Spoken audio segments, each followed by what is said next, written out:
বন্ধুরা, কি অবস্থা? সবাই কেমন আছেন? আমরা টি শার্ট ডিজাইনিং নিয়ে দুইটা ভিডিও আমরা অলরেডি আপলোড করে দিয়েছি। তো আজকে হচ্ছে 3 নাম্বার ভিডিও। আমি পার্ট বাই পার্ট ভিডিওগুলো দিচ্ছি এই কারণে যাতে আপনারা সম্পূর্ণ কাজটা শিখতে পারেন। তো আমরা প্রথম ভিডিওতে দেখেছিলাম যে কিভাবে আপনি ডিজাইন করবেন, দ্বিতীয় ভিডিও আলোচনা করেছিলাম এবং একটা ডিজাইন করে আপনাদেরকে দেখাইছি যে কিভাবে একটা সিম্পল ডিজাইন দিয়ে একটা টি শার্ট তৈরি করা যায়।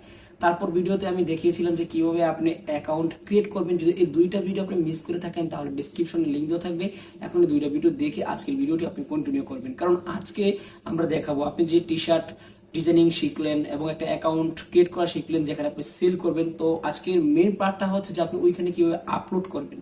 তো আজকে আমরা শুরু থেকে শেষ পর্যন্ত দেখাবো যে একটা ডিজাইন আপনি কিভাবে আপলোড করতে পারবেন আপনার কম্পিউটার অথবা মোবাইল দিয়ে।